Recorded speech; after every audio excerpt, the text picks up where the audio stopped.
The road must go through Georgia Tech, whose freshman point guard Travis Best sparkled yesterday.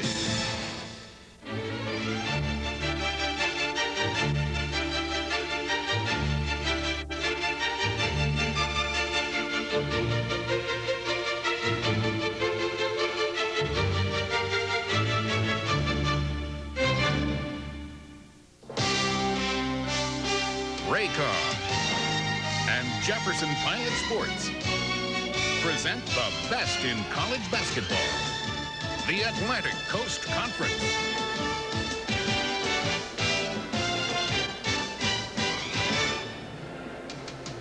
Today's game is brought to you by U.S. Air, Pepsi, Jefferson Pilot Life Insurance Company, Food Lion, Buick, Nations Bank, Lowe's, and by Bud Light. Once again, we're live at the Charlotte Coliseum for today's 1992 ACC semifinal contest.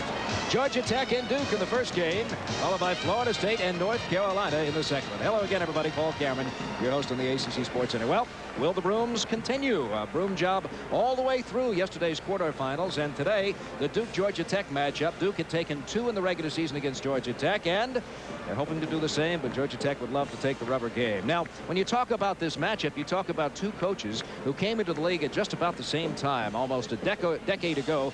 Bobby Crimmins and Mike Krzyzewski came in when their programs were having hard times, and they talked about each other and the progress they've made since then. We've had some great games against Duke, Dan. I'll always go back.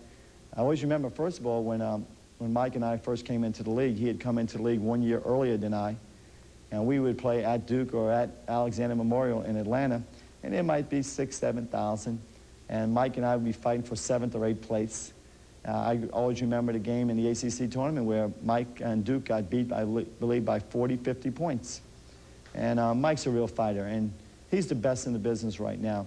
And then as both programs grew, I'll always remember the great contests between Mark Price, Bruce Darenpo, Tommy Amaker, Dawkins, Allery, Sally, John Sally, of course, Danny Ferry. And we had some great games with Duke in the tournaments.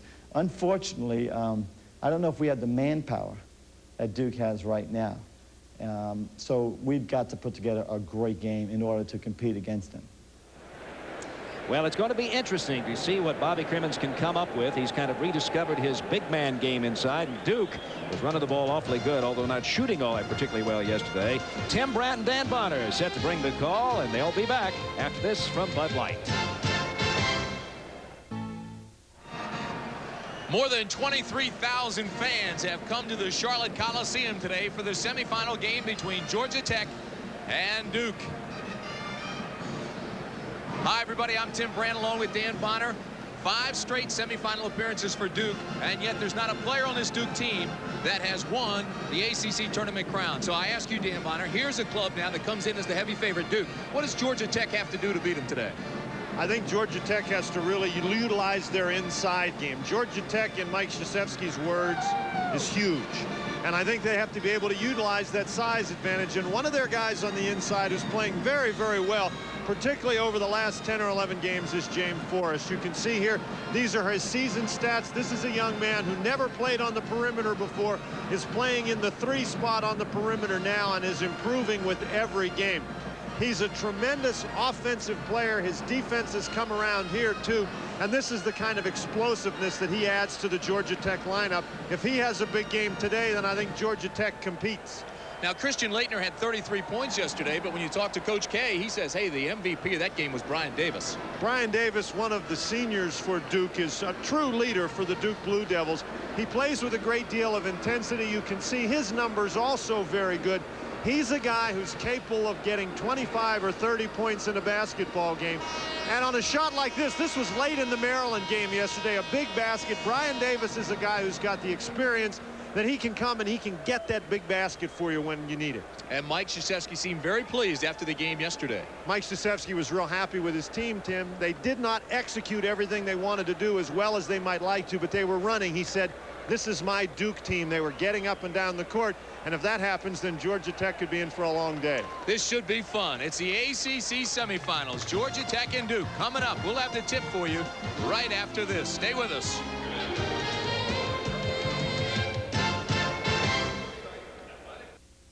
Domino's Pizza presents Naismith Award winners.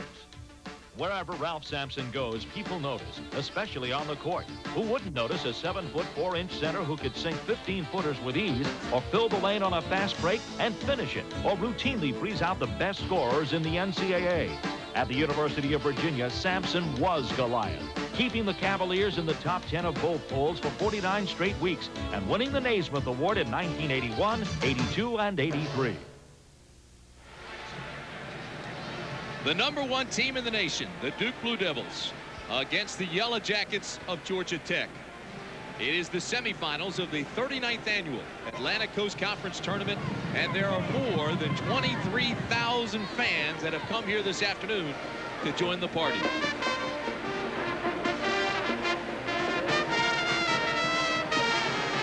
The low starting lineups. First for Georgia Tech, it's Mackey, Forrest, as Dan alluded to, as a key today. Geiger in the middle, Best, and Barry. Of course, Barry's got to be drilling some of those threes. And the low starting lineups for Duke. Antonio Lang gets the start again today, along with Davis, Leitner, Hurley with 13 assists yesterday, and Thomas Hill. Bobby Crimmins in his 11th year. Always seemed to go with a bare bones bench. This year getting a little more production out of his bench. He's in uniform today, his blue shirt and his white tie. He's got that good luck tie, and Mike Krzyzewski, of course, the winningest coach in Duke's history. 4 straight Final Fours, 5 of the last 6, a national title. This is what happened earlier this year. Talking to Matt Geiger, he says he was totally outplayed by Leitner in the first game. Said he thought he played fairly even with Leitner in the second game, but then had foul trouble. One of the things I think that's a key for Georgia Tech, their defense does a great job holding down the opponent in terms of field goal percentage. Under 42% for the year. You get a look at the series history. In both the Duke games, the Blue Devils shot over 50%. So Duke is one of those teams that's able to get the ball close to the basket and score. Opening tip controlled by Duke. Georgia Tech starts in the man-to-man defense. Malcolm Mackey is going to match up against Leitner. Geiger is going to guard Brian Davis. This is an interesting turn of events. It certainly is. We talked about this at breakfast. We thought it would be advantageous for them to try that. They did. Davis Well, with 2 is short. What you do is you make Davis shoot the ball from the outside. Geiger obviously is going to hang around in the middle, so in effect you'll have double team action on either Antonio Lang or Leitner inside. Also, it's quickness against quickness. Inside to Barry, tough shot, fight for the boards. Mackey takes it back up strong. And the possession arrow belongs to Georgia Tech. Got a held ball call. We talked about Georgia Tech's size inside. Malcolm Mackey making that size felt on the very first offensive possession with the offensive rebound.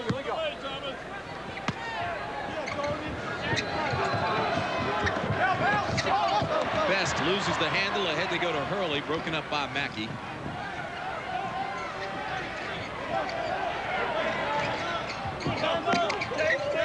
Good aggressive defense by Tech. Hurley tries to make something happen, can't. Ball's on the ground, and Davis banks it in.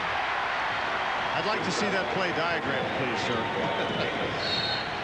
Last touch by Davis. Duke, of course, has the reputation for getting out and running. And there, Christian Leitner and Brian Davis. Davis really got in the face of Jon Barry and started woofing at him.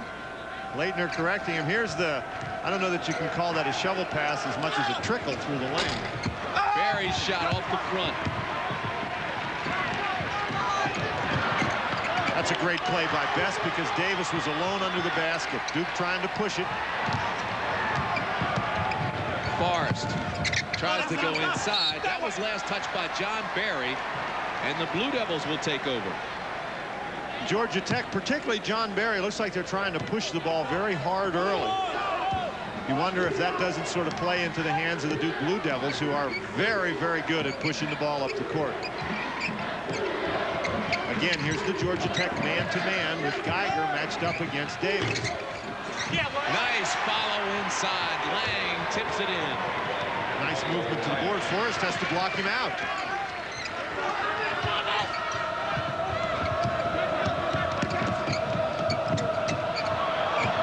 Davis bumped Forrest, no call. Now Forrest goes up with a jumper off balance and can't get it to go down. Georgia Tech really hasn't had an uncontested shot yet, Tim. 4-0 Duke. 17:55 to go, first half. Tim Brandt, Dan Bonner with you. They're just daring Davis to shoot that long jump shot.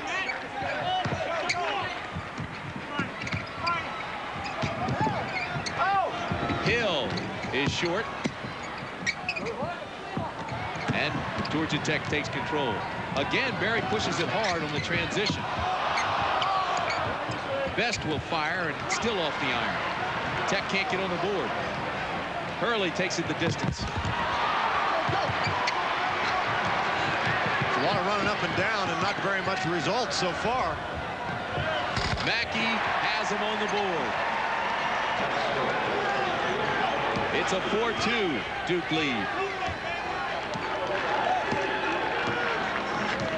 Interesting to see how Duke adjusts to this defense, what Brian Davis is going to do with the basketball. The last time he penetrated to the basket, forced Barry to come and help, and that's a pretty good strategy.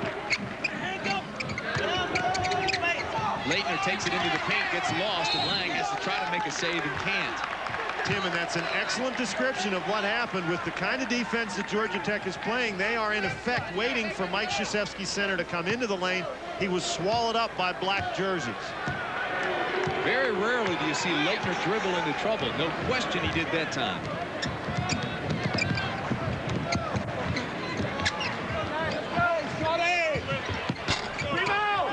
Geiger with a rebound.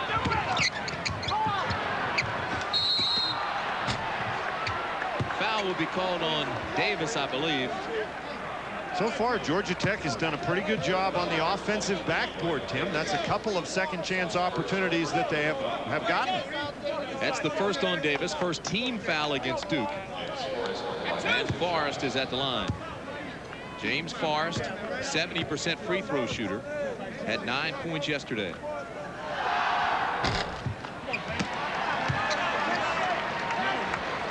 Georgia High School Player of the Year last season, averaged 30 points a game. Built like that, 30 points, a couple of takedowns, probably. It's a 4-3 game.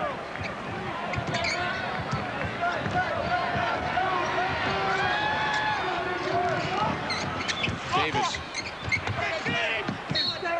Last touch by Georgia Tech.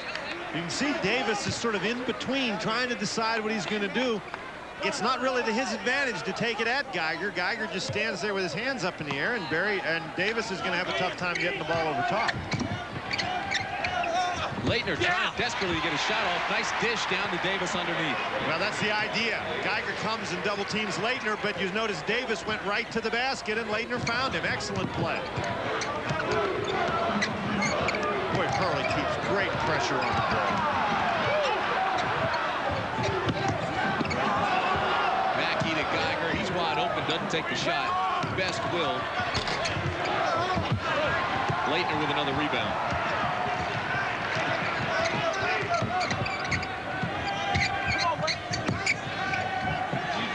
That's for three. You know, if you're Mackey, you got to get out there and guard him.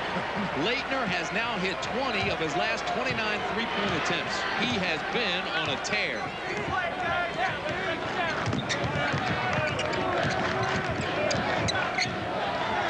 That's just a tremendous defensive job by Hurley. Running one-hander by Barry, and he's fouled.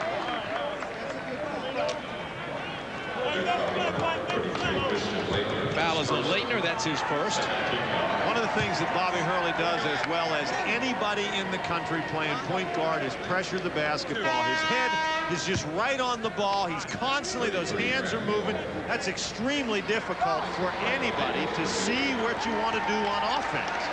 You know, if the guard's able to stand out there, Tim, and look and take his time to see the options develop, that's one thing, but this guy doesn't let you do that. Brian Davis gets a breather. Grant Hill is into the ball game now. It's a pretty nice luxury. You take a guy like Davis out of the game and put a guy like Hill in. Isn't that the truth? 9-4, the Duke Blue Devils lead. 15-16 to go in the first half. Now a word from our good friends at Budweiser. ACC basketball is brought to you in part by your Southeast Toyota dealers. Tim, we were talking about Georgia Tech's strategy, having Geiger guard Davis and then come to double team Leitner. But if you're going to pick up Leitner out by the free throw line, that is, if Geiger is going to double team by the free throw line, that gives Davis lots of room. Look here, Geiger goes. Now Davis has a lot of room to just sort of slip to the basket. Geiger cannot double team Leitner until he gets closer to the basket, because otherwise he's got an excellent passing lane. 2 men on me. Somebody's got to be free is the old poem, and it works every time. Well, but if he's got that much room to operate is the point, though, Tim. As you saw that replay, Travis Best had him covered out by the free throw line, but then Geiger was gone for so long that Davis had plenty of opportunity. Georgia Tech, gee, they must have been watching film of that Virginia game yesterday. 9-4 Duke. Hurley drifts to the left elbow, looks for help. This is a tough matchup for Forrest. Nice penetration by Hurley, and he's fouled. Call this foul on Jon Barry. That is his first. I think they got Travis Best, Tim. It is. You're right. Correction, Travis Best. Even Barry thought it was on him. Barry just looks naturally guilty. Here you see Hurley putting it on the deck. Best not really in good position right there. Hurley seeing that he had a lane to the basket and took it, and Best slapped him across the arm. Hurley means so much to this Duke basketball team. 80% free throw shooter. I think he really grew up in a tournament late last year and now is at the top of his game. Still trying to get back, I think, into some condition after the injury to his foot. He said yesterday that he thought he was just about there. Best with a nice dish to Forrest. He was pushed from behind, no call. He was pushed from behind, but the person who pushed him from behind was Travis Best, Tim. Best, coming down the lane in the middle, did a nice job getting through the defense, but he couldn't stop. He dumped the ball to Forrest and ran into him.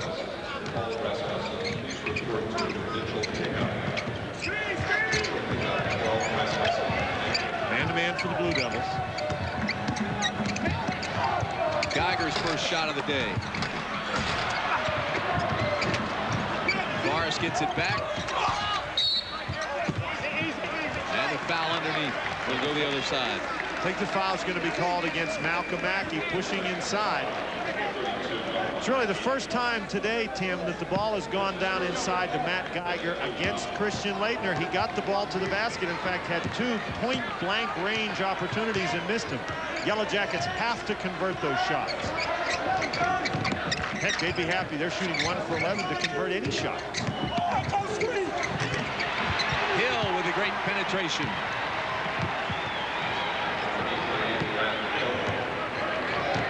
Bob Grumman shaking his head over on the bench. Okay, what do we do now, guys? You turn to your assistants.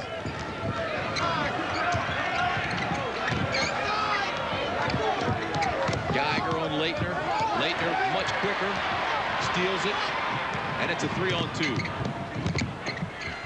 Way outside to Hurley for 2. They can get down and convert the fast break, can't they, Tim?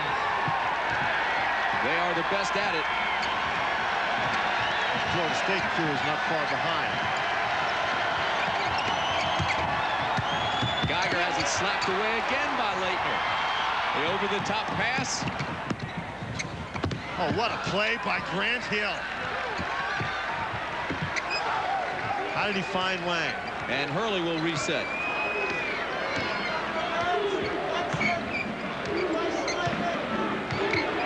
We played 7 minutes and Georgia Tech only has 4 points.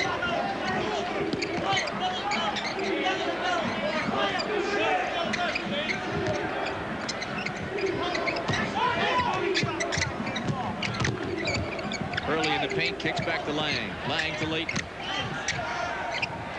To Thomas Hill.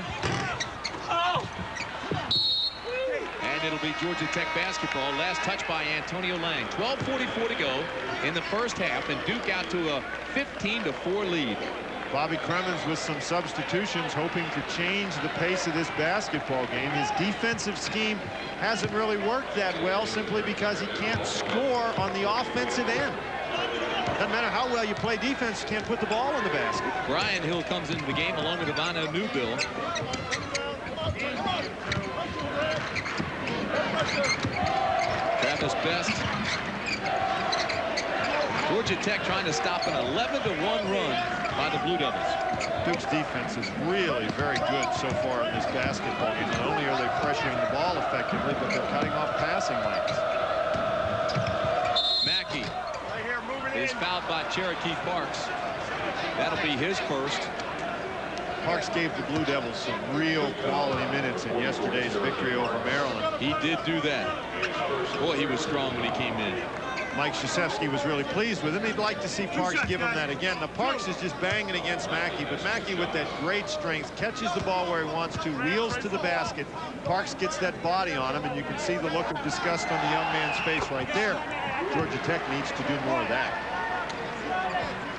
Malcolm Mackey, as solid of a player as he is, does struggle at the line. 68% free throw shooter. And he makes them both. Only had 7 points yesterday. Very quiet that game against Virginia.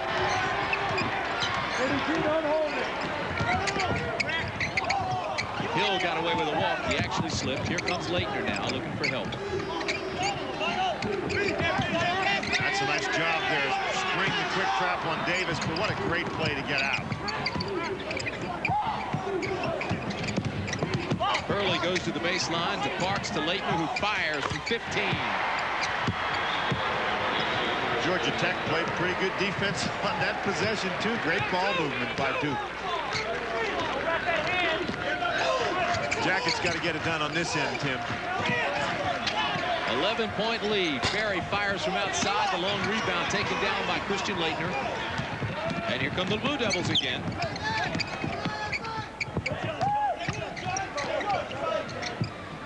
Leitner wanted the three. Did you see that? Barry did a nice job cutting it off. Nice defense by Mackey. Or correction. By Newbill.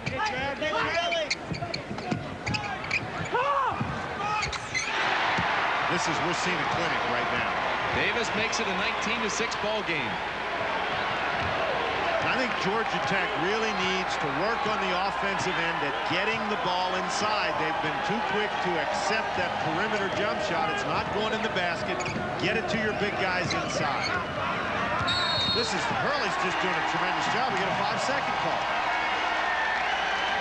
Inexperience there. Best was not even aware of the count that was taking place right next to him. 10:38 to go in the first half. 19-6 is our score.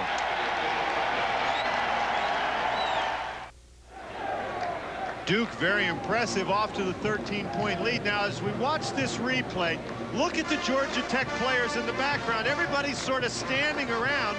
Best has Hurley right in his face. Nobody's moved yet for Georgia Tech. Now Brian Hill's going to cut across the lane, and Newbill pops out, but it's too late. Hurley's already got it. Now watch this. You'll get an opportunity to see what the Georgia Tech offensive setup is. Right there, Hurley has him. Now you tell me where best options are. He doesn't have any. His teammates simply are not moving, and Hurley is harassing him and creating the turnover. Georgia Tech simply not playing well on offense at all. They're shooting 8%. Virginia was shot 24% yesterday, and we thought that was cold. That was on fire compared to what Georgia Tech is doing. Travis Best also has to be aware of the count. When the pressure is on and when he's out of the 5-second range. Hill is on. Foul is on Hill. Tim, he could have been aware of the count all day long, and if nobody's going to go anywhere, to give him an opportunity to throw the ball. And he can still penetrate a guard. Nobody does that better than Hurley. He always glances over to see the count and where that defensive player is in reference to him.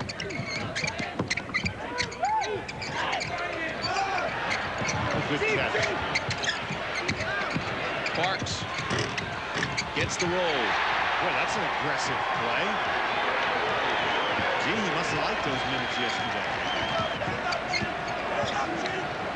Hill gets tied up. They can't run their offense, Tim. Hill with an off-balance shot. Last touch by Leitner. Be sure to stay tuned at halftime for the Norwegian Cruise Line Trivia Contest. You can win a great cruise for two.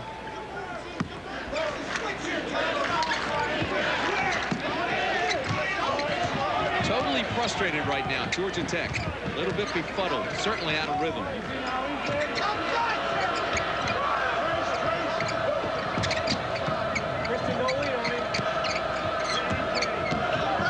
Man-to-man defense by Duke has totally disrupted the game. Another turnover. Here comes a 3-on-1. Davis takes it the distance and banks it in. Bobby Cremins calling a timeout. They are on their feet. 9:22 to go first half. 23-6. Now a word from our good friends at Bud Light.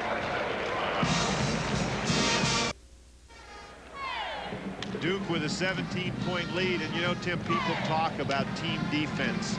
Here Barry's going to penetrate. Watch Parks come to help, and then Leitner rotates over, steals the ball. Look at how quickly Davis gets out. All the defense in the world is nice, but unless you can convert on the other end, you're sort of wasting your time, and Duke converts as well as anybody. Bobby Cremins really has to figure out some way to change the rhythm of this basketball game. His team in danger of getting destroyed early. 6 turnovers, and as you mentioned, no one is rubbing off to free up from the aggressive defense of Duke. Can't get off a clean shot. It's a 19-3 Duke run. Barry goes a 3 from Barry. Well, if they can make some of those perimeter shots, that may loosen the defense.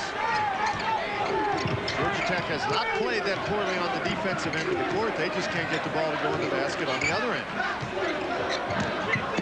Nice defense by Barry that time, denying the pass. You can't get discouraged if you're Georgia Tech. You've got to continue to play hard on both ends of the court and hope things turn around for you. Watch back.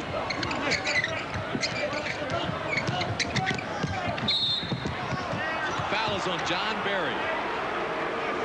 Barry trying to attack Hurley. Best with some pretty good pressure against Hurley, and Barry trying to come up with a steal. That's his first personal foul. That's a good aggressive play. Barry's got 64 steals on the year, so he is aggressive. So he can convert those steals too. Bobby Hurley fires for 3. He now has 7 points. You get this far down to Duke, and you've just, I mean, you've dug yourself a giant hole. That's an understatement.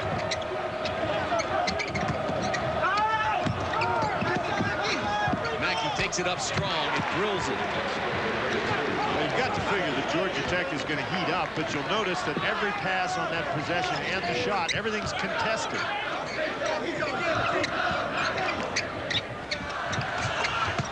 Air ball by Davis, saved by Lang.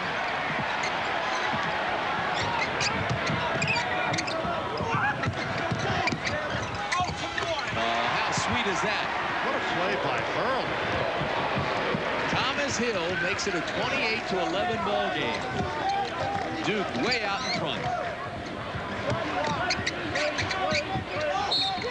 And they're calling the push on Geiger.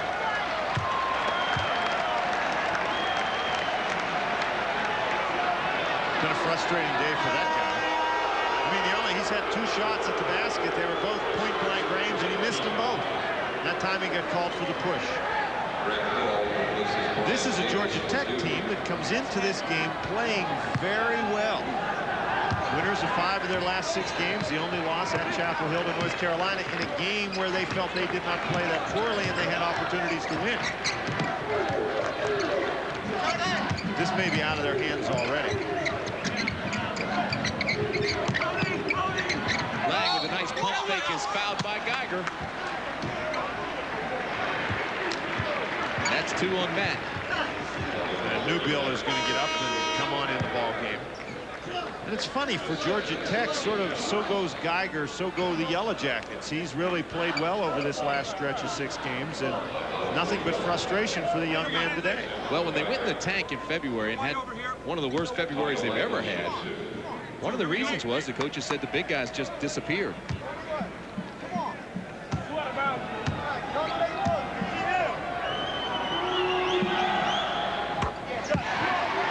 Lang puts the 29th point on the board for the Blue Devils. Bobby Cremins and the coaching staff for Georgia Tech have to be wishing at the moment that some of these Blue Devils have disappeared.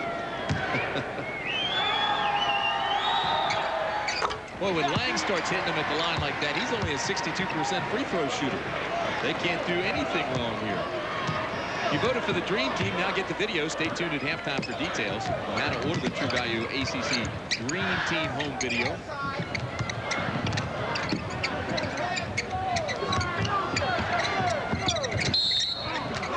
What called this one on Antonio Lang?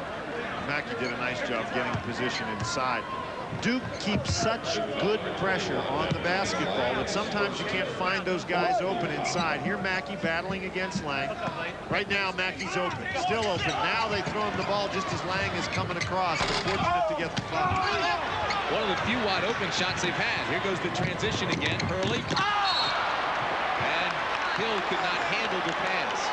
It was not a good pass. Mike Krzyzewski was glad to see his team get out and run yesterday, but he was concerned that they didn't finish off a lot of those fast break opportunities, and there again, they failed to finish one off.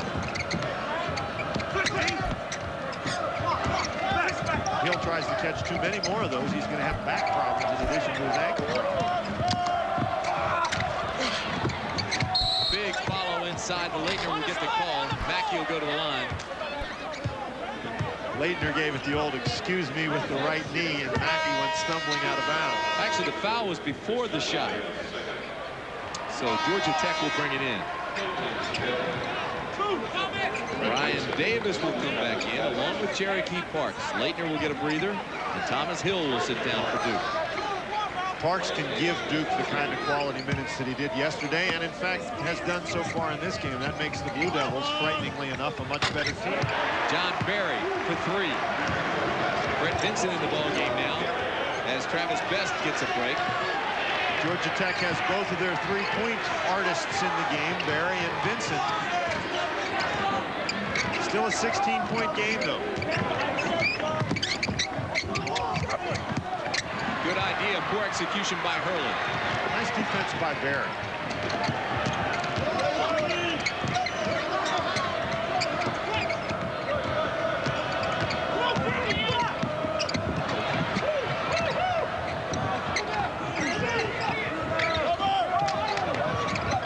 Vincent to Barry. He triggers it from there. Good hustle by Forrest. Grant Hill. Hurley's wide open at the other end. And missed the layup. But Forrest can't handle it. Great steal by Barry. And the foul on Cherokee Parks. The emotion of Jon Barry. I'm telling you what, Barry, the last couple of possessions, both offensively and defensively, has been nearly maniacal out on the court. What hustle right there. You know, I saw something on that play. Watch as Hurley misses the layup. Look at Hurley's reaction. The play's still going on, but he's hanging his head pouting. And Mike Krzyzewski surely doesn't want to see that. Jon Barry's not pouting. What a play. Trying to cut into that 16-point lead. Here comes Barry working on Hurley.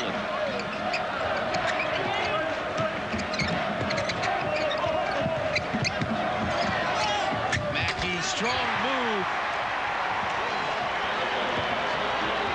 Maybe Barry's got him going a little bit, Tim. 5:05 to go in the first half. Hill pulls up. How sweet is he? Let Hurley take a break, put Hill out there on the point. Wow.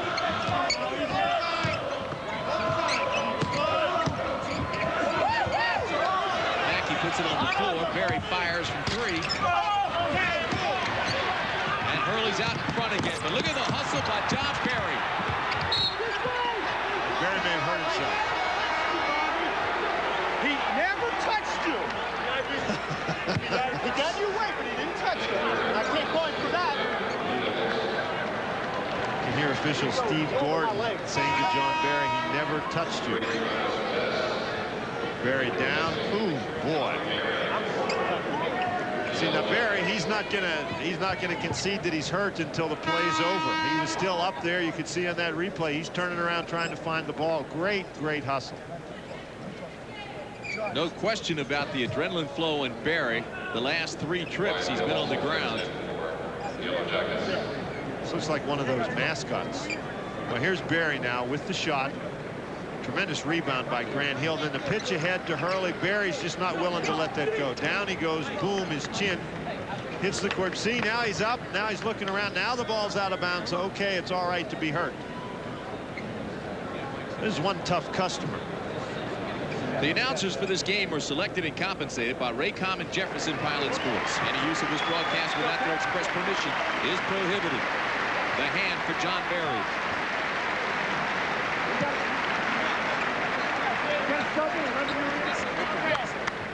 Four minutes and 32 seconds remaining in the first half. You see what Jon Barry has done, just 7 points. And the Blue Devils lead the Yellow Jackets 32-16. Tim Brandt and Dan Bonner with you. The first of 2 semifinal games in the ACC tournament today.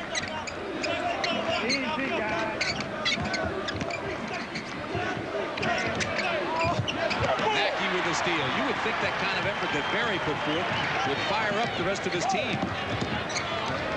Well, being fired up and attacking the Duke Blue Devils may be 2 very different things. Mackey 3 of 3. The rest of the team 2 of 19.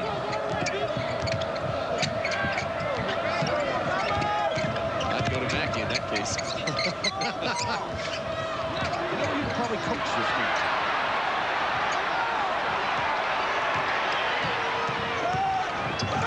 Hill with the penetration, and he knocks his head on the floor. I don't know why they don't stop play. Hill's still down. Now they do. Just stay right here, Tony. Just don't get up. Just stay right here. Just stay right here. Don't even try to get up. Just stay right here. Don't go down. Brian Hill is woozy. 3:41 to go, first half. Go down and relax. Are you okay? Just calm down. Duke with a 14-point lead, and one of the reasons is that Georgia Tech has had to work extremely hard for everything they get. Here, Hill finds a lane to the basket, but watch his head bounce off the court. Boy, does that hurt. Bobby Cremins, he'll take it any way he can get it. He's got that 2 points. That's the most important thing right now. Hill is up. He's back over sitting on the bench. He's had a really tough time. He had an ice pack on his head yesterday, and it looks like they're getting out that Brad Nessler honorary ice pack, and it's going to be on Hill's head again. Jon Barry comes back into the ball game. The biggest Duke lead was 19 points. It's down to 14. Barry, of course, has been the guy to ignite that, and he comes back in after his injury. Hill and Barry both hustling, but for Georgia Tech, 6 of 23 shooting. That's 26%. Duke's 13 of 21 for 62%. So it's not surprising that we have the kind of score that we do. Davis is short with his shot, but it's a long rebound, and he gets it back. Oh, my. Oh, and he made it. Oh, it was a prayer. That even gets a smile on Brian Davis's face. I don't know that it's going to bring much of a smile to Mike Krzyzewski, though. He was up saying something today. I don't think it was a nice shot. And it got the smile off Davis's face very fast.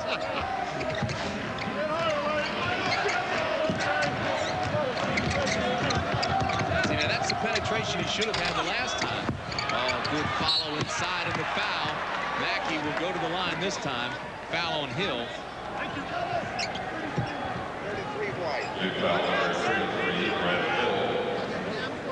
Mike Krzyzewski has Thomas Hill and Bobby Hurley over. That is the first on Grant Hill. Got to be careful with that penetration by Travis Best. What he did was he drew the defense. Tim gets it to Mackey. Mackey, however, can't convert the free throw.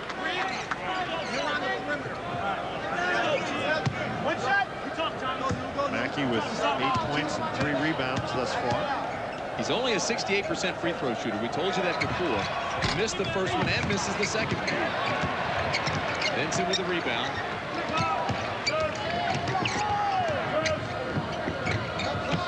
Good pass, nice catch. Mackey takes it into the paint with a turnaround and gets the bounce. He now has 10 points. Miami beats Ball State 58-57. Seton Hall over Syracuse. A lot of people think that Seton Hall team is going to be a very dangerous team in the upcoming NCAA tournament. I agree with those people. PJ's got him playing extremely well. Nice pass. Hill is fouled by Vincent. You got an opportunity the last time Georgia Tech had the ball, Tim, to see what dribble penetration can do. Travis Best took it inside. Mackey came open. He got him the ball. That time, Duke penetrates the defense with the pass, and naturally, if Leitner has the ball close to the basket, he's going to draw some attention. Thomas Hill made a nice cut. Thomas Hill has 2 points. Outstanding defensive player. Had 12 points yesterday in a solid game against the Terps. Hurt his hand a little bit yesterday, diving for a loose ball. He hits that one. You know, Leitner's out of the ball game. There's Christian sitting on the bench. Antonio Lang came in the ball game for him. So Duke with a relatively small lineup in the game.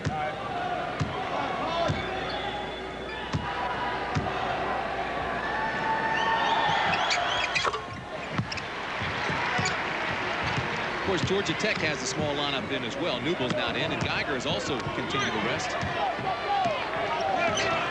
Mackey, however, has been very effective inside, so it'll be interesting to see what Antonio Lang can do with the big guy. Mackey continues to work hard, too. This is Forrest with the turnaround. Air ball. Here goes that transition again. Numbers aren't there. They kick it way outside to Hurley. What a first step by Hurley, and he puts it in.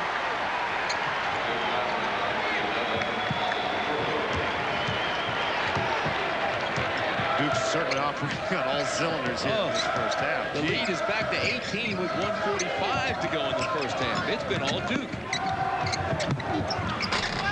Best can't buy a basket.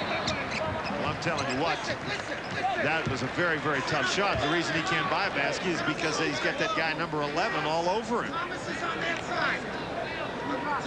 Grant, you have it on top. Open cross with Bobby.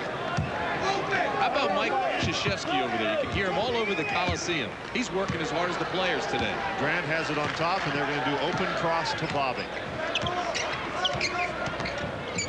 There's the cross. Here's Bobby, and the kick outside to Lang.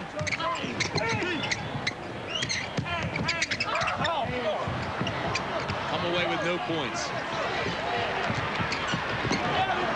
Couldn't get into their secondary offense after the first fail.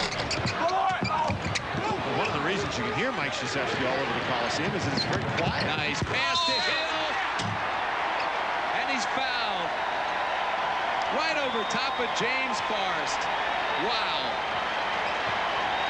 Would you say that Duke is doing a little bit better job today converting the fast break, my friend? Unquestionably. Nobody from Georgia Tech except Barry going to the boards. Duke has 4 guys rebounding. Georgia Tech has 1. It's a foregone conclusion. What a one-handed catch. And then the strength to dunk it in. Maryland's transition defense yesterday was fairly solid, though. Georgia Tech is getting caught. 3-on-1s, 3-on-2s as Hill converts. Bucky Waters made an interesting comment to me yesterday. Talking about Grant Hill, said potentially he's the greatest player Duke has ever had. That's a strong comment. Paul Cameron will have scores and highlights for you at halftime.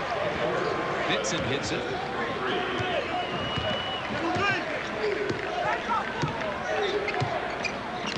That's the game clock. The shot clock has about 4 fewer seconds on it, so Duke can run it down to about 4 before this shooting. 35 seconds to half.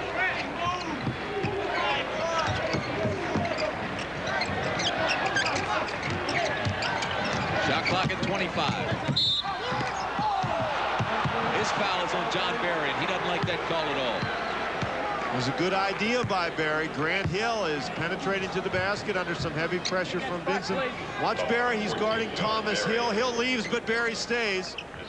Never really got himself established in Grant Hill's path. He's upset with the call, but it is a good one. That's his second. Never got there. 1-and-1. So Grant Hill goes to the line, shooting 1-and-1. To hear the voices of the officials in this very quiet Coliseum telling Jon Barry that he never got there. Hill hits the first. extremely versatile player, no question about that. He's got 8 points now. He's played the point, the 2 spot, power forward. Now has 9 points. He's also got 4 rebounds. Now Duke's going to press. 20 seconds left.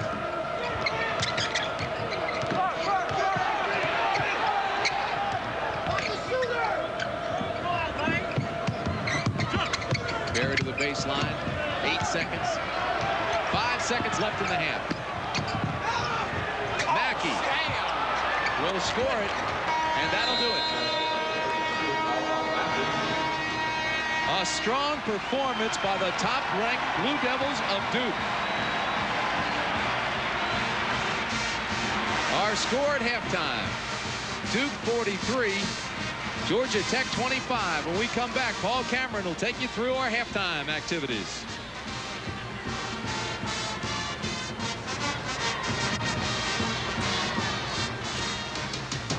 Today's game is brought to you by Jefferson Pilot Life Insurance Company, Norwegian Cruise Line, Buick, Nations Bank, Food Lion, True Value Hardware, and by Domino's Pizza.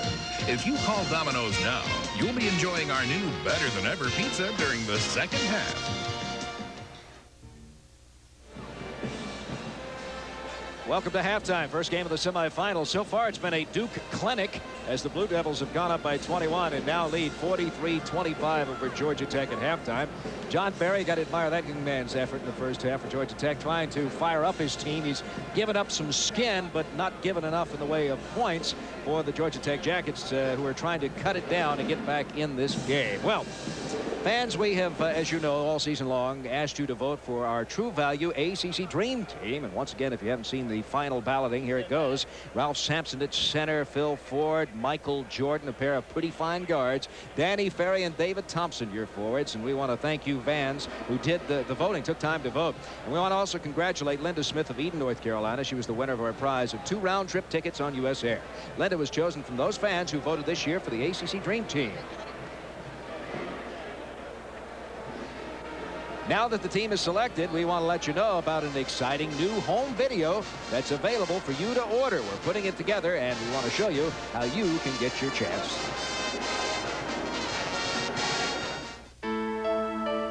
Imagine Phil Ford, Ralph Sampson, David Thompson, Danny Ferry, and Michael Jordan, all on the same team. It's no dream, it's True Value's ACC Dream Team, and now it's available on home video. Call now at 1-800-854-4800 and order this action-packed video cassette featuring exclusive interviews and highlights of the ACC's greatest players. Order now, just $19.95, and as an added bonus, we'll send you absolutely free the 1992 ACC Tournament souvenir poster, a $5 value.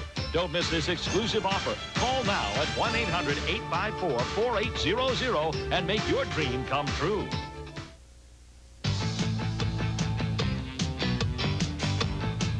An intense competitive spirit makes the Atlantic Coast Conference a perennial powerhouse in college basketball. That same spirit drives the conference as a leader in the pursuit of academic excellence, top-notch faculties, state-of-the-art facilities, and an emphasis on achievement are the foundation of the ACC's educational heritage. The Atlantic Coast Conference, committed to excellence in academics and athletics. The ACC Tournament Finals, Sunday at 1 on 11 Alive. First 9 minutes of this ball game, Duke raced out to an 11-point lead and has not looked back since then. As Dan Bonner correctly pointed out, Duke has been operating and clicking on all of its cylinders. In fact, as soon as you think you got one guy covered, somebody else steps up. Davis, Leitner, Hurley, and Grant Hill all having big game so far, and if not for Malcolm Mackey, who has 13 of the 25 for Georgia Tech, the Jackets would be in big trouble. As I mentioned earlier, it is Jon Barry trying to give up some skin on the floor burns and trying to do what he can to ignite his team, but we've got to throw it over to Tim Brandt and Dan Bonner and ask the question, what buttons does Bobby Crimmins, what are those buttons is he's going to push at halftime to get them back in it? And they have our Pepsi game summary. Paul, when you look at this situation, first off, you got to start hitting some shots. You got to free up for some shots. And Duke has been playing very aggressive defensively. They've been shutting things down. I don't know, Dan, what is the answer? Well, I think the answer is that you've got to play a little bit more patiently on the offensive end of the court. Now, that doesn't mean you take all day. Obviously, you're down. You need to get some points, and you need to get them in a hurry. But James Forrest, who we talked about before the game, is 0 for 7. Matt Geiger is 0 for 2. Travis Best is 0 for 5. And those are three pretty important guys in the Georgia Tech offense.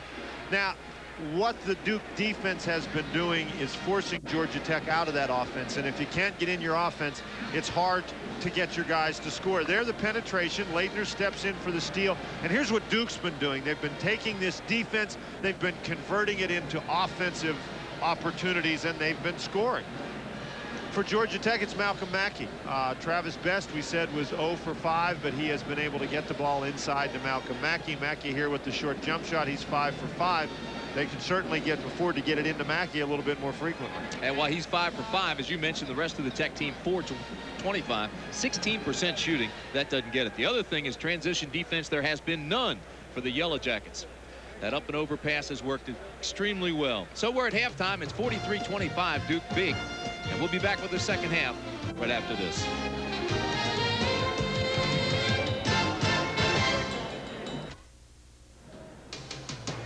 Raycom and Jefferson Pilot Sports exclusive coverage of ACC basketball is brought to you by Ford, Nationwide Insurance, AT&T, Gillette, Nations Bank, Infinity, and by Domino's Pizza.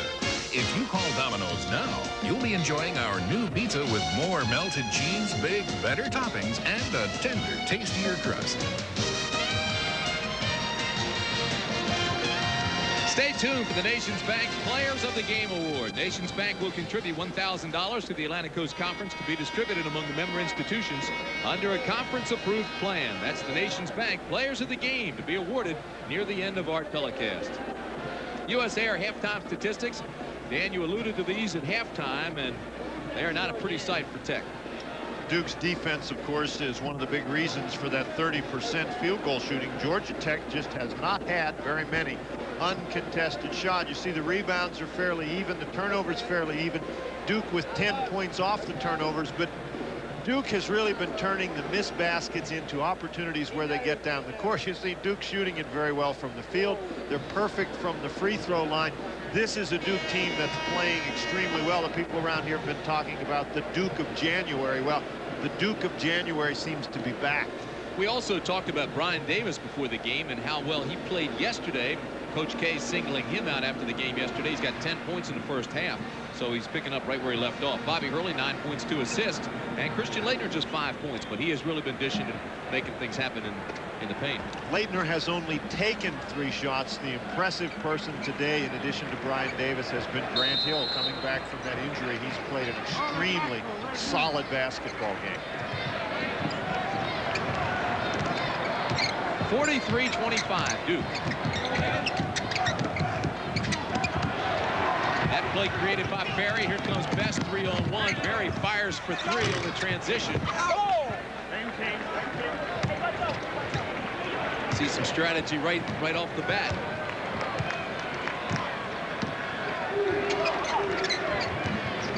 Instead of the layup, they go for the 3. And Brian Davis comes right back and scores. Of course, Georgia Tech shoots the 3-point basket very well, so they'd be well advised to go to it. There, however, Leitner steps in and gets another steal. Again, the high pass over top everything in the transition, the easy snowbird layup for Hurley.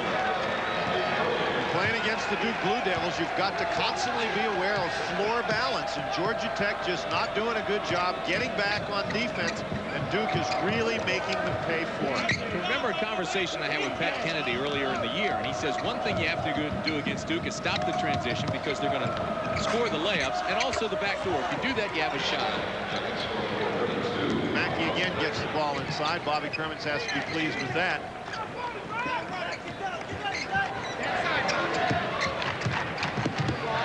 Early twist to the right elbow to Leitner, who frees up at the top of the key down to Hill. And that'll be the 3rd personal on Barry. You know, even if you stop the transition games for Duke, they play very well in the half-court offense. Watch Christian Laettner and Thomas Hill exchange inside. Laettner comes off the double screen. There's Hill now stepping in. That's a perfectly executed offensive play. And from that angle, it really looks good. You can clearly see the kind of screening activity that goes on, and you can clearly see that Georgia Tech did not do a very good job defending that screening activity. Hill makes it a 21-point lead, and that is the largest of the game. Now, of course, there's that rule this year that you have to have your shirt tucked in, and Hill has it tucked in the front and out in the back. I guess it doesn't say how much you have to have tucked in. Just a little bit counts.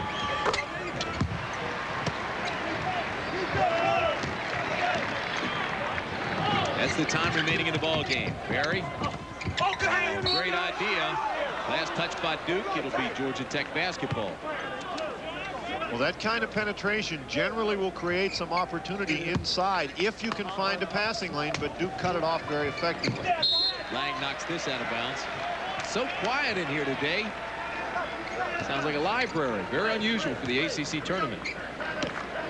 Well, I think this was a game that people expected would be a much more closely contested ball game than it has been, but the Duke Blue Devils just really playing well. Shot was blocked by Laettner. Here comes the transition. 3-on-2. Davis takes it the distance, and he's fouled. And that'll be 4 on Barry. And Georgia Tech, Tim, continues to be just a step slow. There's a big crowd of people in the middle of the lane, but Duke gets the ball out. Best jumps for the pass at midcourt, so suddenly now there's 4 Duke guys down and only 2 fellas from Georgia Tech, and the result is preordained. Brian Hill will come back into the ball game. Barry will sit down with his 4. At the line is Davis with 14 points. He leads the Duke Blue Devils.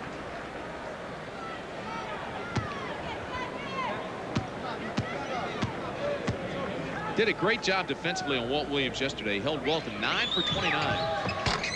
And he converts the 3-point play. Also scored 17 yesterday and pulled down 6 rebounds. He's just about there today. Inside to Geiger, banks it in. His first bucket. Did you notice, though, Tim, that each pass was contested, the shot was contested, Duke reacting very well defensively. It was a good, tough basket by Geiger. Davis. Laettner keeps it alive. Davis tried that 3, missed it, so he's reluctant to try another one.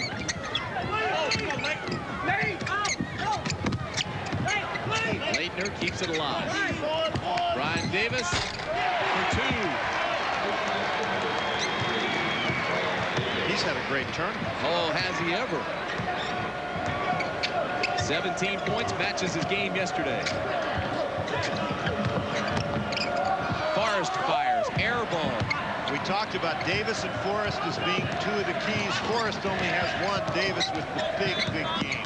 Here's Davis again. Oh, he feels it now. Geiger blocks it.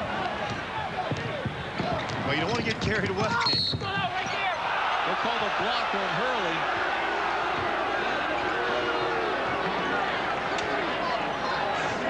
The foul is against Hurley, but we're talking about transition defense for Georgia Tech. They're not getting back and contesting the Duke transition game. Hurley never really got himself set up in front of Best, but nonetheless, he's back there and playing defense in the transition.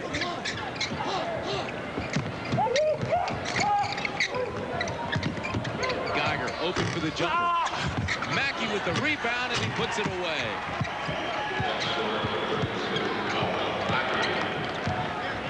He's now got 16 points.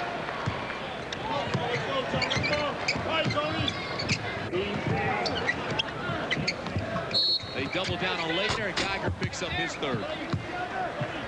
Geiger reaching in and slapping at the basketball, and if you're Matt Geiger there, you might want to reach after the ball if Leitner's going to dribble it, but if he's going to hold it up, then there's nothing that's going to happen except the whistle's going to blow and you're going to pick up a personal foul.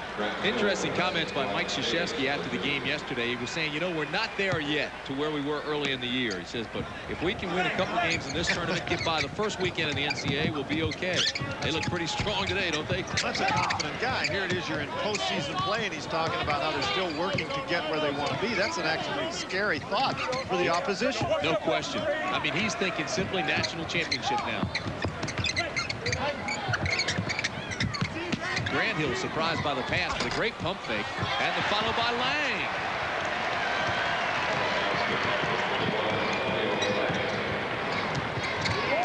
Just one of those days for Georgia Tech.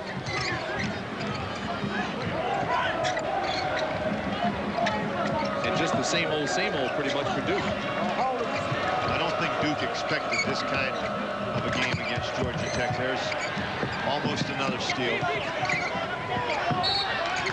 I want to tell you something, Tim. Duke is ahead by 25 points. The ball is rolling in the corner. It's up in the air, whether you get it or whether you don't. This guy's an All-American diving under the bench to get the ball.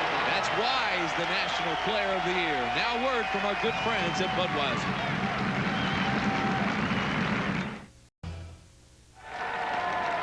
Duke with the big lead, and the kind of intensity with which Duke has played has gotten them to this lead. Watch Leitner going after this basketball with a 25-point lead, gives up his body. We're going to get a pin here by Brian Hill. Leitner rolls off. Hill gets in there. Boom, there's the leg down. 1, 2, 3. Leitner's out. Georgia Tech has the ball. However, Duke with the 25-point lead. Sonny Jurgensen gave me the stat of the tournament. There's the stat of the tournament of this game right there. Boy, tough time for Jon Barry, for Forrest, and for the Georgia Tech Yellow Jackets. Sonny Jurgensen says, every team dressed in white has won thus far. That's the stat of the tournament. Well, now that's true anytime a tournament goes according to Hoyle, Tim, because the highest seeded teams wear the white. That's exactly right, but very rarely in the past have the ACC tournaments gone strictly according to Hoyle. And what does Sonny know about basketball anyway? Oh, Sonny was a great player. Great story, and I'll tell it in a second. Here's a nice pass back to Lang, and he's fouled. You know, there was a left-handed guy that played for Duke years ago named Charles Drizel. And the coach sent Lefty to go find this new kid that had just come to Duke. All-American quarterback, All-American high school basketball player. They wanted him to come over to play basketball. Lefty never made a trip, came back and said the kid doesn't want to play. It was Christian Jurgensen. That's 4 on Matt Geiger. Sonny and Lefty, no doubt, were built slightly differently in those days. And still are.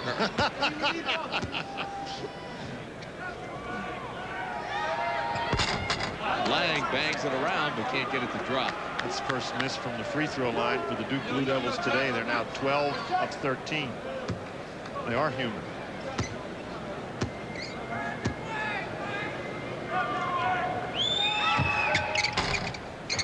Sophomore from Mobile gets that one to go down the hard way. And it's still Duke by a ton at the 15-minute mark.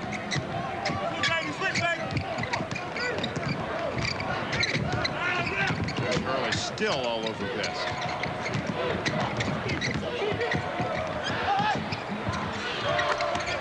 Travis Best, that's for 2. They're going to hit those shots. They better take another step backwards. Good defense. The turnover, Best pushes it and throws it away. Intended for Mackey, and that'll drive Bobby Crimmins nuts.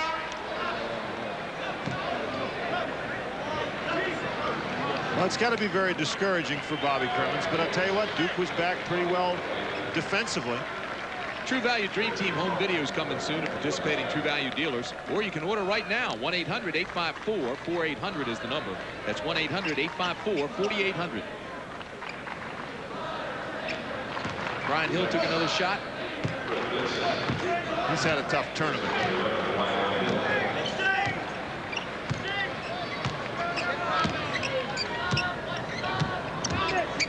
So Hill sits down, and Hurley's out of the game, and Parks is in. And Fred Vincent is also in. Mackey on Layton. Back out to Davis. Georgia Tech's done a nice job keeping Leitner out of the offense. And Brian Davis on the line. His shot short. Great effort to make the save, but couldn't quite get there. Unfortunately, even though they've done a nice job controlling Leitner, Georgia Tech has not been able to control people like Brian Davis. And one of the things that makes Duke so dangerous is they have so many offensive weapons. It's hard to shut them all off. Mackey has his shot blocked by Leitner, who loses it out of bounds. Get a picture of Leitner's intensity there. He dove into the bench for a loose ball, and that time he gets, that's the third time today that he's tried to strip the ball from Mackey. The other 2 times he was successful. He's very upset that he didn't get it that time. Boy, Newbill just gave Thomas Hill a pop on a screen. Davis fights by the screen. Farr still goes by him with a good, strong move to the basket. He now has 5 points. That's the kind of move that Bobby Cremins wanted to see from him much earlier in the game. 20-point game. Georgia Tech has whittled a couple of points off the lead. How about Leitner? How nice is that move? That's just 7 points for him. Mackey at the other end loses the handle, and here come the Blue Devils. No look pass to Leitner. Back to Hill. Easy bucket.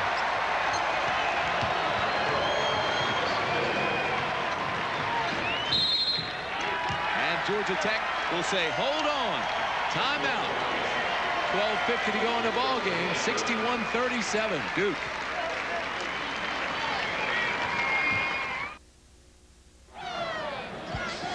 Well, the Duke Blue Devil fans doing the war chant here at the Charlotte Coliseum during that break. I think they're looking ahead to Florida State. Well, Duke is in a position, Tim, I think, that they can look ahead to whomever they want to. Florida State, however, is not in a position where they can look ahead to playing Mike Krzyzewski's crew. They've got the North Carolina Tar Heels. That'll be our next game. Leitner and Hurley on the bench. They've earned a bit of a rest. Although you can say Florida State sure earned the respect of North Carolina during the regular season. Well, that ought to be a very interesting basketball game. Florida State dominated the Tar Heels twice. They're so much quicker. 61-37 is our score here. Blue Devils lead with 12:35 to go. Blakeney in the basketball game for the Blue Devils. Jon Barry fires for 3. Nothing but net there.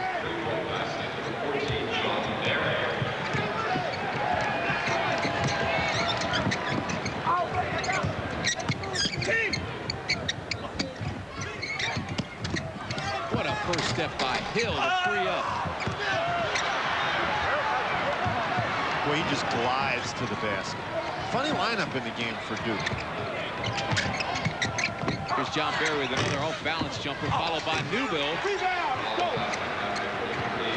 It's a 4-0 Georgia Tech run. Well, you know what kind of a day they've had when it's a 4-0 run and they pull to within 19. Mike Krzyzewski resting some of his starters. Look at the hustle by Jon Barry. Boy, he hadn't quit all day, has he? That's just a great play by Barry. And Barry, you can see him at the end of the play. He's up off the court. He dove and knocked the ball away, and as the ball was out of bounds, he was trying to chase it down. And look at Barry, the pass, the ball knocked away. Barry dives, knocks it down. Now he's up. Here he comes. Boy, he bounces again, but he's up. He's coming after the basketball. In his second year and final few games at Georgia Tech. Junior college transfer. Here comes Davis again, giving it up to Grant Hill. Hill makes it look so easy.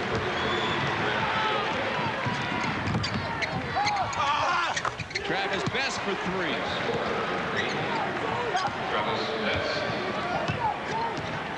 Bobby Cremins up telling his team that they've got to switch on the screens that Grant Hill's using to get open for those easy shots in the lane. Cuts the lead to 18 with 10:57 to go. Parks with jumper.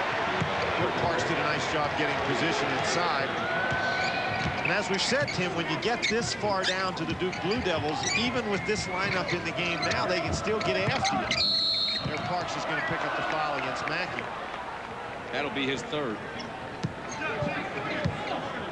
Checking to make sure that he doesn't have to go see the dentist. You made the point in the first half, though. Cherokee Parks has really given them some quality minutes. And that just makes him so more effective when he can do them. So much more effective. Here in the North Carolina Tar Heels. Second Florida game. State Seminoles. Second game of our doubleheader. Semifinals continue as the ACC tournament rolls on in Charlotte.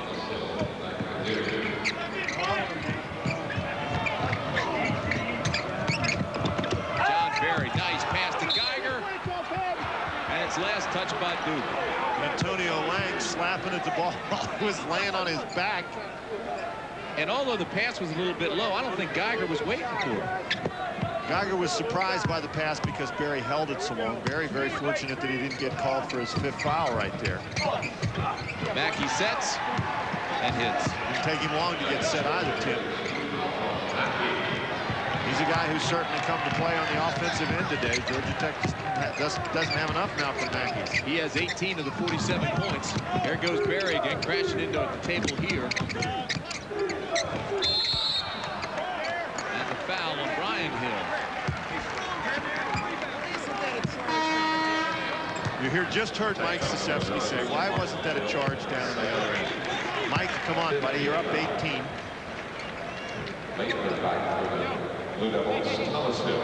You know, we've had some interesting shooting performances in this tournament. Now, the All-ACC first team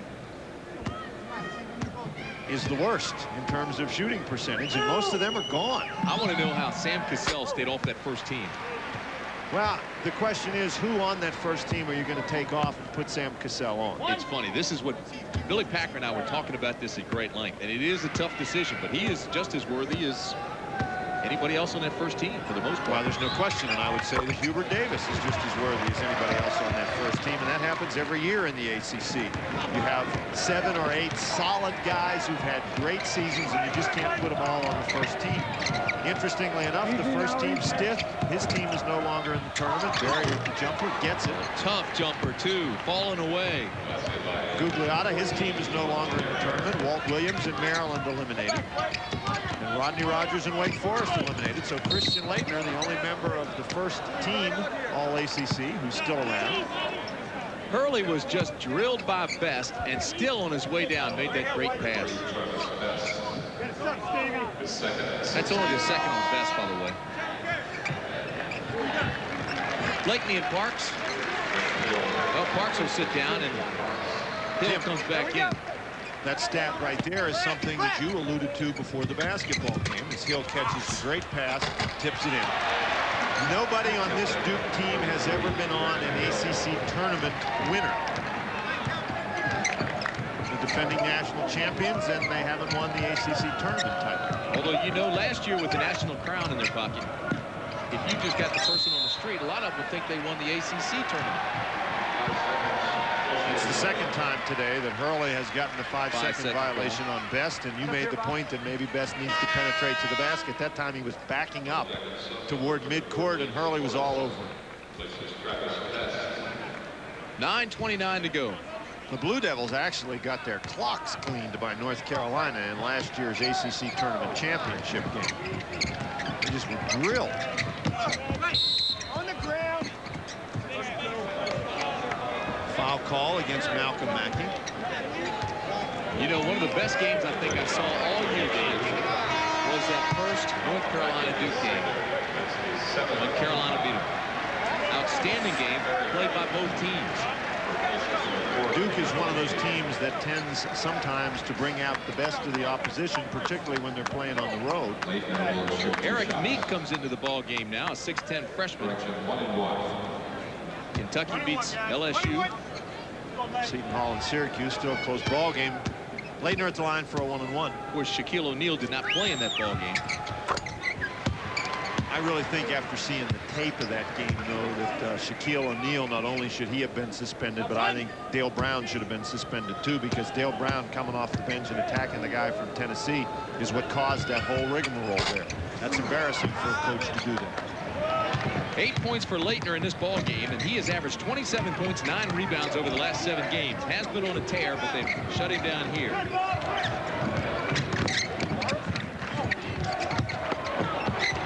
Inside to Mackey in the turnaround power move, and he's fouled. Hill with the foul, so Mackey will go to the line and try to convert the 3-point play.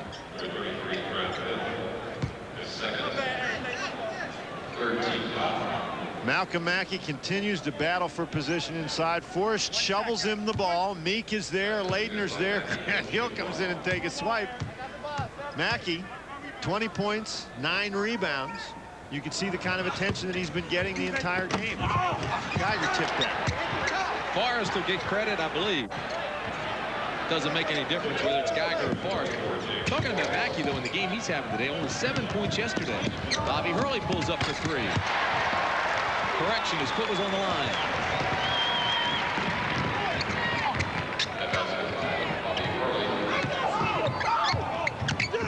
Forrest to Geiger. And Bobby Hurley is called for the foul. Thought he had pickpocketed him cleanly. Now, Leitner knocked the ball away again. Leitner, for all his other attributes, has some quick hands. Hurley very nearly came up with it. The big guys just can't be dribbling it around guys like Bobby Hurley. They'll get the ball the majority of the time. Jon Barry. Took that from the NBA through. Pretty good screen by Geiger. Barry got free, and you're right, Tim. He took a lot longer shot than he had to take. There was nobody anywhere near him.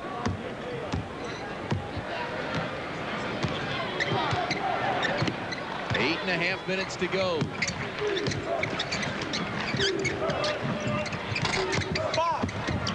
Leitner missed from 3. That's news.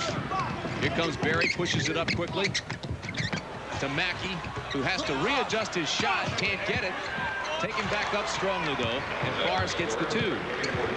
That's a pretty good job on the fast break by Georgia Tech. They have not had much success in their transition game. That time they beat Duke down the court, and Mackey was not expecting the pass, but he made a nice adjustment to catch the ball. Time running out of the Yellow Jackets, under 8 minutes to play. And Grant Hill throws it away. Mike Krzyzewski up. He wants timeout.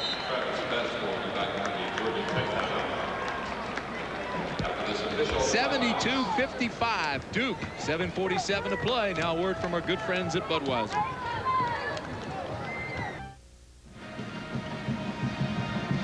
Well, Georgia Tech pulling them a little bit closer. 72-55 with 7:47 to go. If there is one key to this game, it's been domination. But anyway, take us through the 4 keys.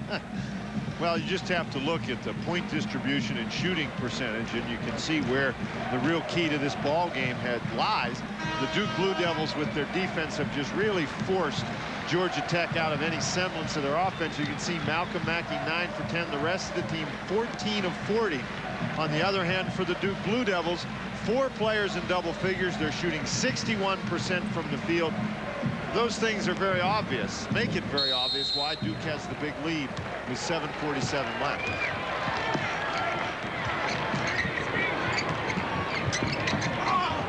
Barry frees up for the 3-point shot, and he has it. And it's a 14-point game. Making a little bit of a run here, Georgia Tech. 7:30 to go. Georgia Tech, of course, too good a basketball team to just roll over and die. They've stayed with it. Duke has not been particularly sharp on offense, and they lose it again. Great double down by Forrest. Knocks it loose. Here comes Best.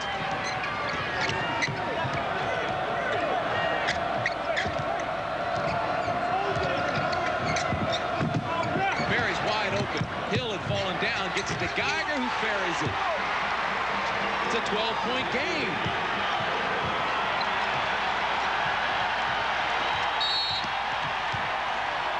Best is called with a foul. Now, the largest Duke lead today, 25 points.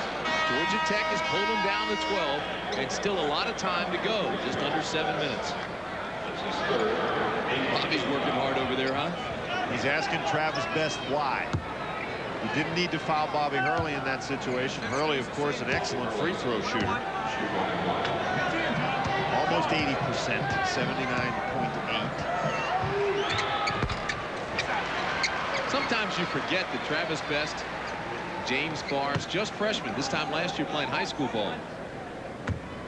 Although a lot of coaches believe at this point of the year you can't call them freshmen anymore. Certainly you've seen everybody in the league twice. You ought to know what to expect. But Georgia Tech has been able to penetrate this Duke defense last couple of minutes of the game. See if they're able to continue to do it. Geiger really working for position, and I think he's going to get called for a foul, and he is. He just pushed Leitner the last 4 feet under the basket. And for Geiger, that'll be all. 5 personals, he'll be disqualified. He has been in foul trouble every game this year against Duke. Geiger comes across the lane looking for position. Now watch Geiger, he's looking for position. Watch, he just backs in. You just can't do that. That's an excellent call. Leitner doing a good job establishing his position. Geiger gets caught. Boy, they certainly needed more than 4 points and 4 rebounds from him, and you know that he's discouraged.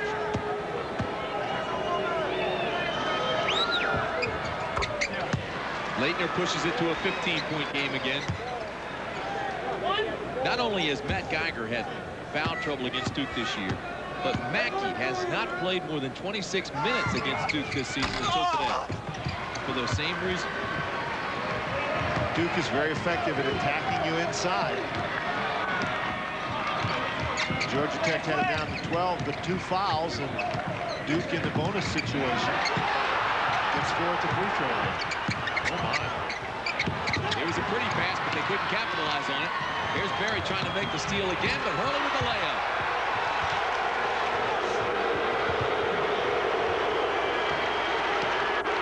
It's back to an 18-point game. Forrest hits. All of a sudden, Georgia Tech starting to heat up a little bit. Bobby Cremins would have certainly preferred that the heat come a little earlier. You've got that right. We're under 6 minutes. Duke still with the 16-point lead. Now Duke looks like they're going to run some time off the clock. They have not been very sharp offensively the last 6 or 7 possessions.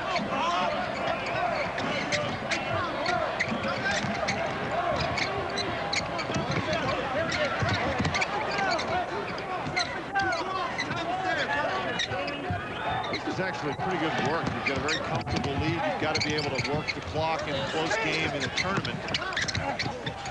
Hill banks it too hard. Best pulls it down. Here we go.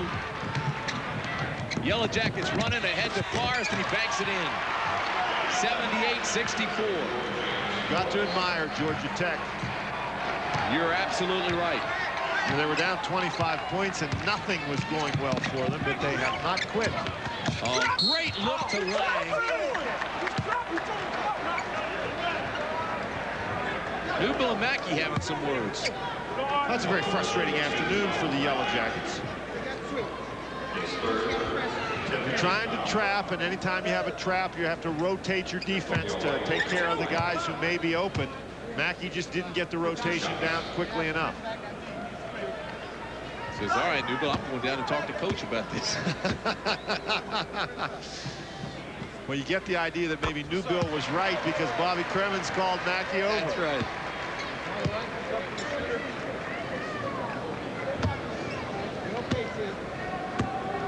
Just like in life and basketball, you always know what somebody else should do. Antonio Lang hits them both. He goes out. Hill comes back in. They just load and reload.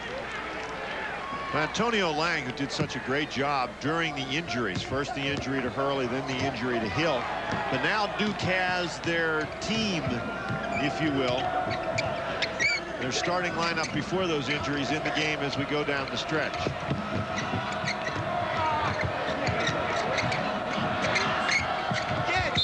Last touch by Grant Hill. Boy, Hill doing a great job battling over top of Malcolm Mackey, who does as good a job as anybody in the league in making himself big inside, but Grant Hill just wouldn't be denied. Okay, you got a spot. Here you go. I got him. Travis Best from way outside. This foul will go against Forrest. Stay tuned for the Players of the Game Award, brought to you by Nations Bank.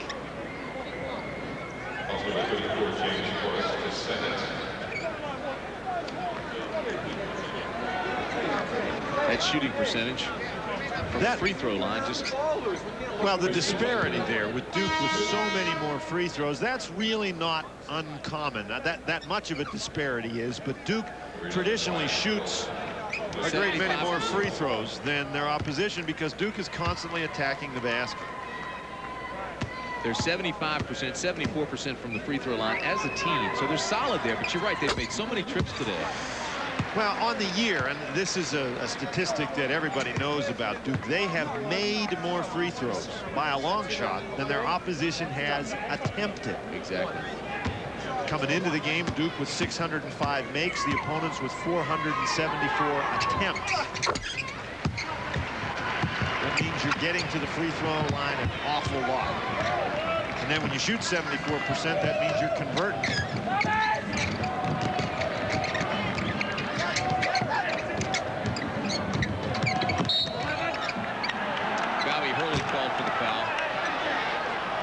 Draws a sarcastic cheer from the Georgia Tech faithful. Hurley coming back from the injury, Tim, I've seen a couple of times today that he really has gotten down on himself on a couple of plays.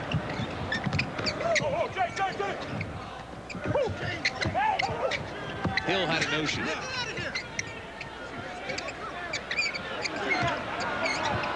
Duke in a zone.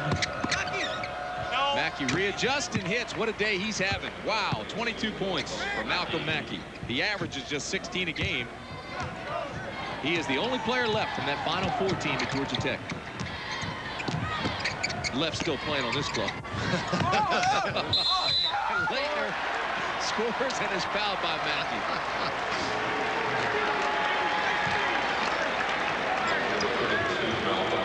Duke spreads the floor. There's a lot of space for Leitner to operate. Watch Leitner just to cut across the lane. Mackey just loses him. You got to see your man and the ball.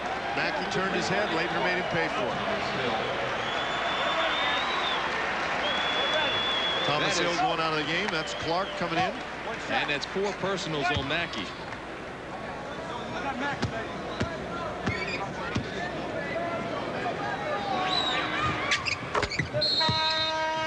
Leitner does not miss many when he gets to that line. You give him to him free, and he capitalizes. 3:52 to go. 85-66 our score. We'll return after this from Pepsi.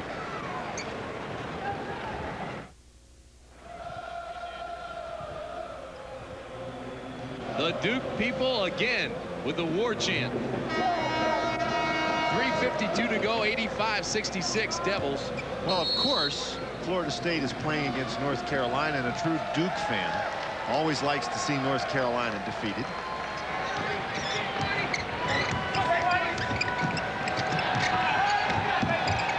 Barry hands it off to Mackey, and they lose it. Grant Hill touches the line. I mean, as a player, as a broadcaster, you cease to amaze me. I mean, during the commercial timeout, you still have a running dialogue with the officials.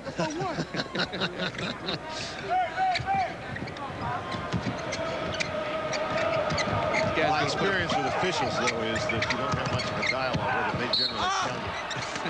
Well, the dialogue exists. They just have the final say. Mackey draws another foul.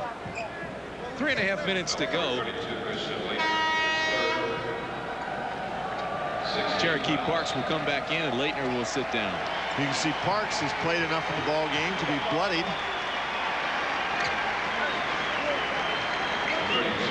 More to come in the Atlantic Coast Conference as the tournament continues, the 39th annual. The game that follows this, the semifinal game between North Carolina and Florida State. The Seminoles, of course, surprised a lot of people, but this is a club that just won the Metro Conference title several times. Has certainly been to the NCAA several times under Pat Kennedy. Well, they had tremendous talent coming in, and they added Cassell and Sura. They're a very, very talented ball club. And Barry makes the steal. beg your pardon, but I think partly it was the arrogance of the folks in the Atlantic Coast Conference to believe that they wouldn't be much this year coming into the ACC. Well, arrogance might be too strong a word, but let's use confidence.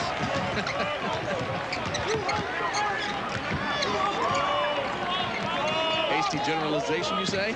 85-67 is our score. Under 3 minutes to play now. No, sir, but when they write the letters, I want them to write them to you. Clark pulls up with a jumper. Way too strong.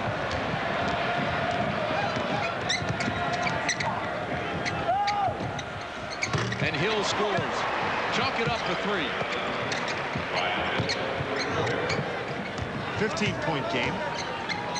As you can see, though, time running out.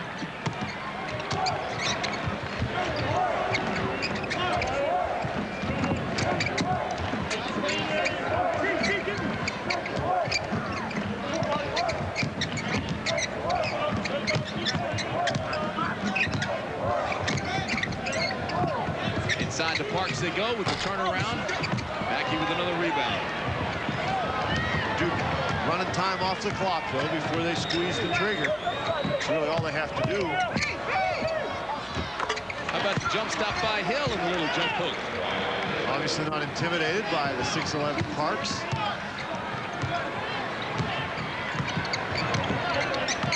Brian Hill's a stocky guy, 6'4", 230.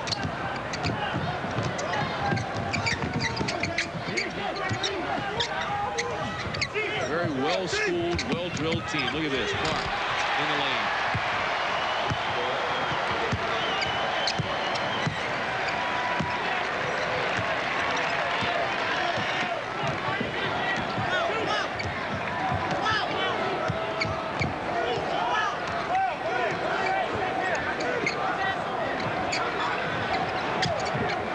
Forrest has his shot blocked by Parks. Cherokee Parks has been impressive.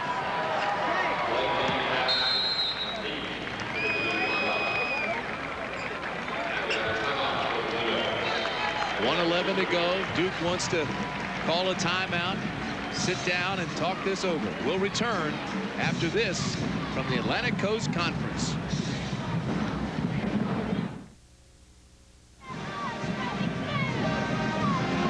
Talking with Mike Krzyzewski, he says the key to Duke's success in this tournament has to be worrying about what they do best. Just do their own thing.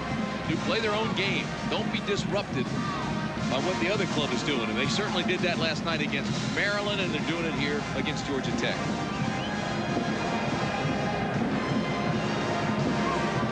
We talked about Georgia Tech's shooting percentage in the first half, Tim, and it was only 30%. In the second half, Georgia Tech is 21 of 30. They're shooting 70%, but interestingly enough, at this point in the game, you shoot 70% and they've only cut 3 points off the halftime margin. Duke had an 18-point lead at halftime. It's a 15-point lead now, so it's another example of how well Duke has played. Georgia Tech shot 70%, and Duke still has 15 of their 18-point lead. And I don't think anybody should be surprised by that. Duke led the nation in field goal percentage all year. Well, once you get that far down, obviously you're not going to come back simply by trading baskets, and that is in effect what has happened.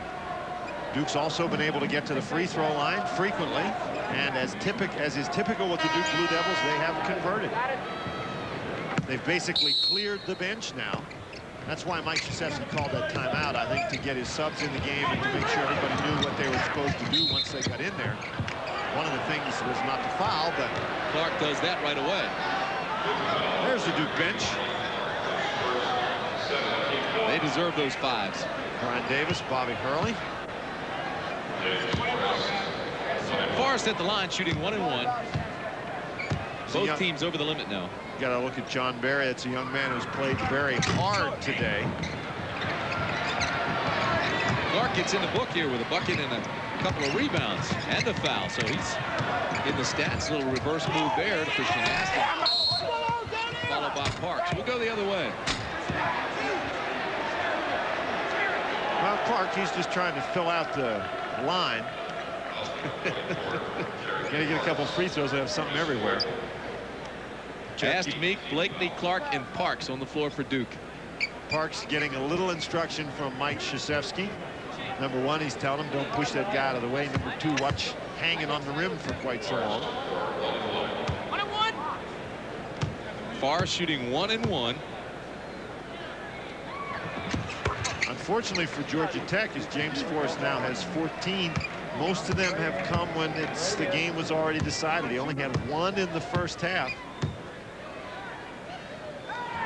He is going to be a terrific player, though. Here's a guy that Bobby Cremins has known since he was 12 years old. Georgia High School Player of the Year. Has had a terrific year this year.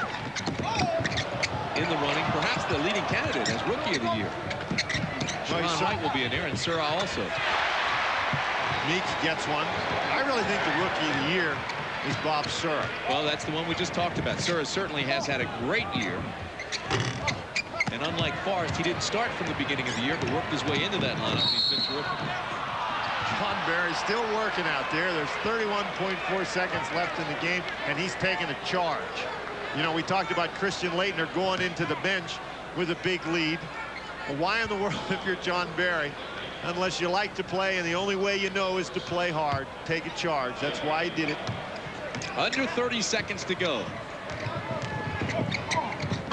Back to Best. Hill. Way short, but look who gets the rebound underneath with the big guys. It's Barry. He's going outside. It's game 15 seconds left. Barry for three. Mackey, power move.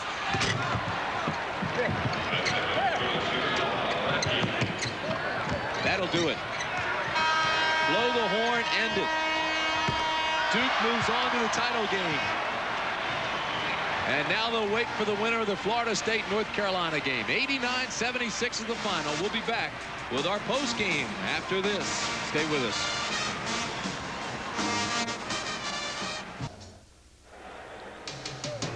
ACC basketball has been brought to you by Budweiser, Nationwide Insurance, Central Fidelity, Pepsi, Nations Bank, Ford, and by US Air.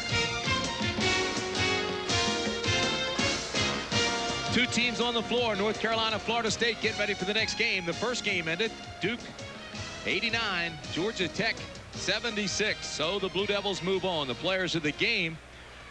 Nations Bank players of the game. Brian Davis, 17 points, 6 rebounds, and Malcolm Mackey for Georgia Tech, 25 points and 7 rebounds. Right now, let's take you over to Paul Cameron, who's with the winner. All right, Tim, thanks so much. And here's a guy who would give his vote as well, I think, to Christian Laettner, because Laettner did a lot of things not in the stat box today. Well, I thought this was one of his best games ever. He had more influence on today's game, I think, than he did yesterday's game. His defense, outlet passing, his interior passing, presence. You know, we wanted to run more, so sometimes that takes Christian out of the half court. And I just thought mentally he was in there all the way. And then, of course, Brian Davis, they played off of him. It was interesting what Bobby did in having Geiger play him, but play off. And I think Brian was a little bit, he was just really, you know, it was really different in how he attacked it after that. Interesting match, Bobby Hurley, you mentioned. His head-up match today with Jon Barry. Barry, I thought, was playing for the Duke Blue Devils today with the way he was playing defense all over the floor. Yeah, and our whole defense was outstanding. And, you know, we've become a better defensive team these last couple weeks. And having our guys now, Grant and Bobby, getting up to full strength, I think we can sub more, and we're fresher. And because Bobby's pressure on the ball dictates a lot of things. And then Christian's interior defense, along with our athletes on the perimeter, all of a sudden you have a pretty good team defense. Athletes is the key word there, right? Mike. And we ran better today, too. Your rotation, and you put a lot of emphasis on that the other day in practice, I noticed, really trying to run the ball and force the issue. Yeah, it's like, Paul, we're trying to get back to where we were in January, where we're comfortable just running all the time and not just completing the play. But what's very interesting is what we do after we run. What mental state are we in? Have we just succeeded? Have we just failed? How are we going to play defense that next exchange? Against Maryland, when we failed on the offensive end, we almost invariably failed on the defensive end right afterwards, so we weren't as mentally tough as we need to be. Well, you completed your breaks today as much as you needed to do. And, you know, Georgia Tech came back at us there in the last 8 minutes and made a run at us, and I thought we handled that well and shot some pressure free throws. Bobby's team's going to make an impact in the NCAAs, and I've always felt that they were a really good team. We were just a little bit better than them today. And Mike, you're in the finals once again of the ACC, and we thank you for stopping by. All right, thanks, congratulations. Paul. Big, solid win for the Duke Thank Blue you. Devils Thank today. Mike Krzyzewski, and we'll be back to the Charlotte Coliseum after this word from our friends at Budweiser. 13-point win. Duke moves on to the championship game of the Atlantic Coast Conference. Dan Bonner, your final thoughts. Well, obviously a very impressive win by the Duke Blue Devils. Mike Krzyzewski obviously pleased with the play of his entire team. And I thought Christian Laettner did have a very solid game. Mike Krzyzewski, of course, would know much better than we, but Christian Laettner really did a nice job for Duke, and it was just a total team effort. I mean, you can't single out any one guy as being outstanding, but a very, very solid team effort and a scary-looking Duke team. Look ahead to tomorrow's game, whether it be Florida State or North Carolina. Which one do you think they would have the best advantage in? Well, it'll be two totally different games. Florida Absolutely. State and North Carolina bring different strengths to the game, and Duke has had really tight games with North Carolina. Their games with Florida State, they've been a little bit more comfortable, although that game in January at Tallahassee was a heck of a basketball game until right at the end. So either way, I think we've got a very entertaining championship game. Winding down to the second game of the semifinals here on the ACC network. Coming up, it's still Florida State and North Carolina. Duke wins the first semifinal game. We'll be back with more of our post-game comments after this.